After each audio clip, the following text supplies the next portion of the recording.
मेरा नाम कोमल है और मैं दिखने में बहुत ही खूबसूरत और हसीन हूँ। मैं 28 साल की हूँ, मगर मैं बहुत ही गरीब हूँ।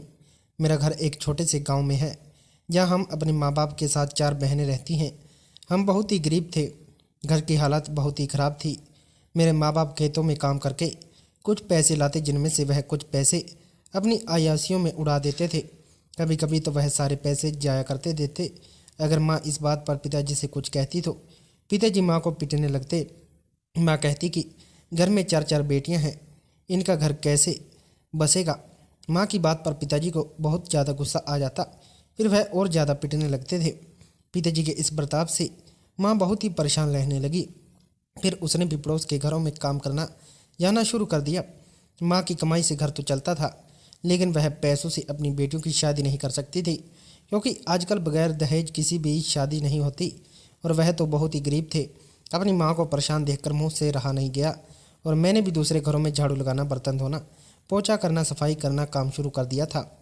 माँ मुझे कहती कि बेटी तुम रहने दो, मगर घर की हालत देखकर मुझे भी बहुत रोना आ जाता था।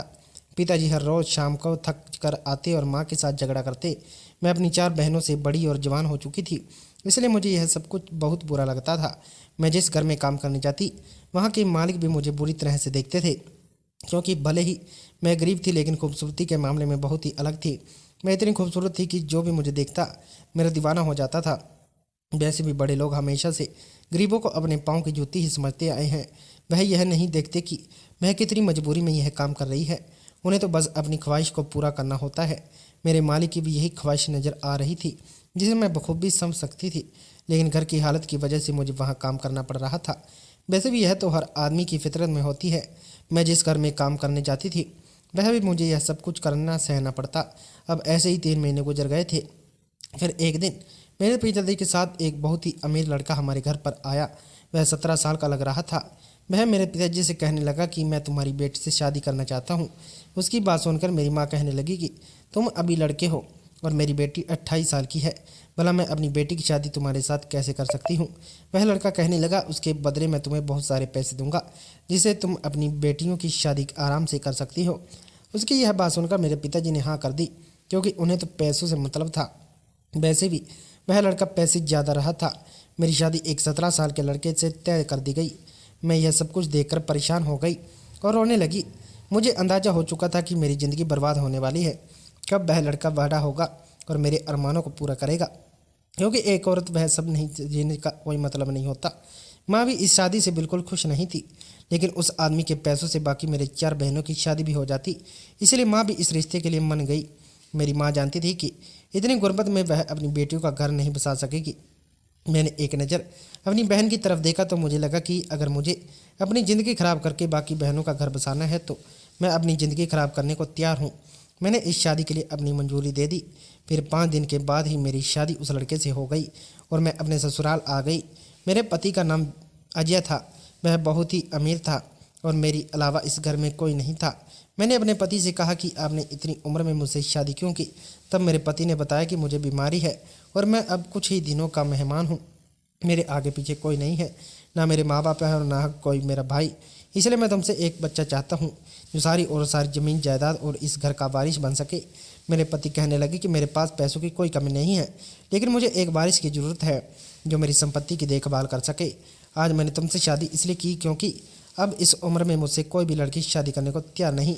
एक दिन तुम्हारे पिताजी के मुंह से मैंने सुना था कि उनकी 4 बेटियां हैं, लेकिन वह बहुत ही गरीब हैं और वह अपनी बेटियों की शादी तय नहीं करवा सकता। इसी वक्त मेरे दिल में ख्याल आया गया कि एक आखिरी बार कोशिश करता हूँ, शायद मुझे औलाद भी खुशी मिले। और देखो, तुम मेरी बीवी बनकर मेरे घर पर आ गई। मेरे पति का घर बहुत ही बड़ा था। मैं एक छोटे से घर से उठकर एक इतने बड़े घर में आ गई थी, लेकिन मैं सोच में पड़ गई कि यह कम उम्र लड़का बाप कैसे बनेगा। यह सब सोचकर बहुत ही हैरान थी। मेरे ससुराल में एक नौकर काम करता था, जिसका नाम था राजू। वह अभी 22 साल का खूबसूरत ताकत वाला नौजवान था। उस नौकर को मेरे पति ने रहने के लिए कमरा दे दिया था, जिसमें वह रात को सोता और दिन में घर के सारे काम किया करता था। मेरे पति ने कहा कि चलो मैं तुम्हें पूरा घर दिखा देता हूँ, अब इस घर की मालकिन तुम ही हो। मेरे पति ने मुझे सारा घर दिखाया और फिर मुझे अपने कमरे में लेकर चला गया। वह कमरा बहुत ही अच्छे से सजाया गया था। आहिस्ता आहिस्ता वक्त गुजर गया, रात हो गई कि रात का खाना खाया। मेरे पति ने अपने हाथों से बनाया था। खाने में मिठाइयाँ भी थी। खाना मुझे बहुत ही अच्छा लगा, अपने हाथों से खिलाया था, क्योंकि इसमें हम 3 लोगों के अलावा और कोई नहीं था। लेकिन मेरे पति इतने कम उम्र के थे कि मुझे उनके सामने बहुत ही शर्म महसूस होती। खाना खाने के बाद मैं अपने कमरे में आ गई। मुझे बहुत ही अजीब सा महसूस हो रहा था, लेकिन मैं अब कर भी क्या सकती थी। कुछ ही देर में मेरे पति भी कमरे में आ गए। वह मुझसे कहने लगे कि देखो शर्माओ मत, अब तुम्हारी बीवी हो, भले ही तुम्हारी उम्र ज़्यादा है, लेकिन अब मैं तुम्हारा इस घर के साथ साथ मुझ पर भी हक है। आज हमारी शादी की रही, अब वह क्या होगा, क्योंकि अगर किसी और को शादी के बाद खुशी न पटा, उसकी ज़िंदगी किसी बंजर की तरह हो जाती है। मैं किसी तरह दिल में सब्र रखकर सो गई। जब मेरी आँख खुली तो सुबह हो चुकी थी। मैं उठकर कमरे से बाहर चली गई। इस वक्त मैंने देखा कि नौकर घर की सफाई कर रहा था। वह मुझे देखते ही नज़रें चुराने लगा। मैं सोचने लगी पता नहीं यह नौकर कौन है और यहाँ कब से कामकाज कर रहा है, मगर यह बात मैं नहीं जानती थी। इसलिए मैं अपनी नज़र झुकाए बाथरूम में फ्रेश होने के लिए चली गई। कुछ देर बाद जब मैं बाहर आई तब मैंने देखा कि नौकर अभी तक वही मौजूद था। मैं उसे नज़रअंदाज करके किचन में चली गई और नाश्ता बनाने लगी। नाश्ता बनाने के बाद मैं अपने पति को कहने लगी कि नाश्ता तैयार हो गया है, टेबल पर रखूँ, हम साथ में वहाँ पर नाश्ता करेंगे। थोड़ी देर के बाद मैं अपने कमरे में चली गई। आज रात को फिर मैं अपने पति के साथ कमरे में, मगर धीरे धीरे मेरे पति को एहसास होने लगा वह इस उम्र में शादी करके गलती कर चुके हैं, अपने साथ मेरी ज़िंदगी बर्बाद कर चुके हैं। कुछ देर के बाद मैंने एक नज़र अपने पति की तरफ देखा तो वह गहरी में सो चुके थे। मैं जवान थी और मेरे कुछ अरमान थे, लेकिन वह सब मेरे लिए एक ख्वाब बनकर रह गए थे। इस वक्त मेरे अंदर जो हवा भड़क रही थी उसे मैं चाहकर भी खामोश कर पा रही थी। मुझे अपनी किस्मत पर रोना आ रहा था। फिर यूं ही दिल को दिलासा देकर करवट बदलकर मैं सो गई। इस तरह शादी के 6 महीने बीत गए, लेकिन मैं अपने पति से करवटें बदलकर रात गुजार देती। मैं गरीब जरूर थी, लेकिन मेरे अंदर भी यह ख्वाहिश थी जो बाकी लड़कियों और औरतों के अंदर होती है। एक दिन मैंने अपने पति को कमरे में रोते हुए देखा तो मैं उनसे पूछने लगी कि क्या बात है, आप रो क्यों रही हैं। वह कहने लगी कि अब मैं कुछ ही दिनों का मेहमान हूँ, पर अभी तक मैं कुछ कर नहीं पाया। मेरे नसीब में औलाद की खुशी नहीं लिखी। लेकिन मैंने उनसे कहा कि आप फिक्र ना करें, सब ठीक हो जाएगा, इतना परेशान होने की क्या ज़रूरत है। उस वक्त मैं उनको तसल्ली दे रही थी, लेकिन मेरे अंदर भी गमों का समुंदर बह रहा था जिसे मैं अल्फाज में बयान नहीं कर सकती थी। अगले दिन सुबह जब मैं अपने कमरे से बाहर गई तब मैंने देखा कि नौकर मुझे घूर रहा था। मुझे इस बात की समझ नहीं आ जाए कि क्यों वह मुझे इस वक्त घूर रहा था। जब मुझसे रहा नहीं गया तो मैंने उससे पूछा कि तुम हर मुझे घूर के क्यों देखते हो। नौकर मेरी बात को काट कर कहने लगा, मालकिन बस ऐसे ही मैंने कहा कि आखिर कुछ तो तुम्हारे दिमाग में चल रहा होगा जिसे तुम हर रोज़ इस तरह से मुझे देखकर घूरते हो। कहने लगा, मालकिन आपसे एक सवाल पूछूं। मैंने कहा हाँ। तो कहने लगे, आप इतनी जवान और खूबसूरत फिर भी अपने कम उम्र के मालिक से शादी क्यों की। नौकर की यह बात सुनकर लाचार होकर मैं वहाँ से चली गई, लेकिन उसकी बात मेरे पूरे जहन में सुई की तरह चुभ रही थी। मैं अपने कमरे में आकर उसकी हुई बातें को सोचने लगी। यह सोचने में मजबूर हो गई कि वह वो सच कह रहा था, मगर मैं यह देखना चाहती थी कि वह मुझे ऐसी नज़रों से देखता क्यों है, आखिर वह मेरे बारे में क्या सोचता है। अगले दिन से मैं नौकर के पास रहने लगी। तब मैंने देखा वह निगाह चोरी करके मुझे ही देखता रहता।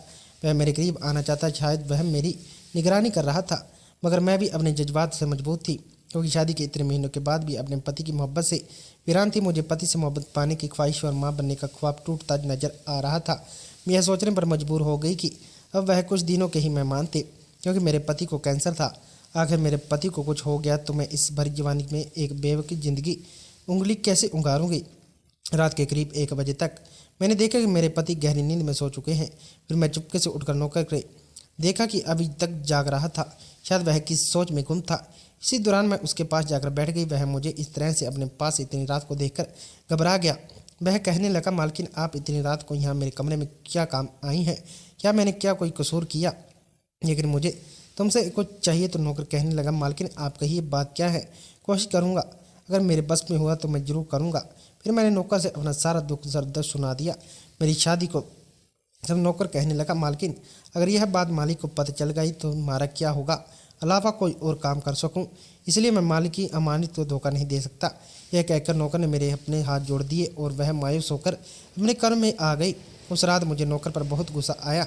मैंने सोचा सुबह अपने पति से बात करके नौकर को घर से निकलवा दूंगी, क्योंकि अब मेरा राज नौकर के पास था। वह कभी भी यह बात मेरे पति को बता सकता था कि कभी जज्बात में आंधी होकर उसके पास गई थी।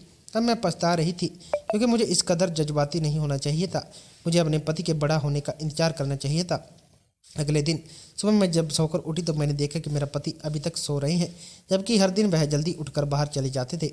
जब मैं उन्हें उठाने गई तो उनका सर एक तरफ लटक गया। वह देखकर मैं ज़ोर ज़ोर से रोने लगी। तब मेरी नज़र सामने रखी हुई एक चिट्ठी पर पड़ी। उस चिट्ठी में लिखा था कि मैं जानता हूँ कि तुम मुझसे शादी करके खुश नहीं हो, क्योंकि गलती तो मेरी थी जो मैंने इतनी उम्र में शादी की। इस लायक नहीं हूँ कि मैं तुम्हें अपनी सारी जायदाद तुम्हारा नाम कर रहा हूँ ताकि तुम किसी और से शादी करके अच्छी ज़िंदगी गुजार सको, और हो सके तो मैं नौकर राजू के साथ दूसरी शादी कर लेना, क्योंकि वह मेरा कजन है लेकिन मेरे खिदमत के लिए इस घर में नौकर बनकर रह रहा था और यह राज किसी को भी नहीं मालूम था। इसलिए तुम उसके साथ अपना घर बसा लेना ताकि तुम्हें भी किसी सहारे की कमी महसूस ना हो। मैं यह पढ़कर फुट फुट कर रोने लगी। मुझे कुछ समझ नहीं आ रहा था कि मैं क्या करूं। फिर मैंने नौकर को आवाज़ दी। वह फ़ौरन डॉक्टर को फ़ोन करके बुलाया। डॉक्टर ने बताया कि आपके पति अब इस दुनिया में नहीं रहे। फिर डॉक्टर ने कहा कि इनको कैंसर की बीमारी थी, अब यह दुनिया में नहीं रहे। डॉक्टर के मुंह से यह बात सुनकर मेरे पैरों तले से ज़मीन खिसक गई और मैं गहरे सदमे में आ गई। मैं ज़ोर ज़ोर से रोने लगी। इस वाक़या का 1 महीने के बाद मैंने अपने पति के कजिन से शादी कर ली। वह भी एक अच्छा इंसान था जो हर किसी के जज्बात का एहसास करता था।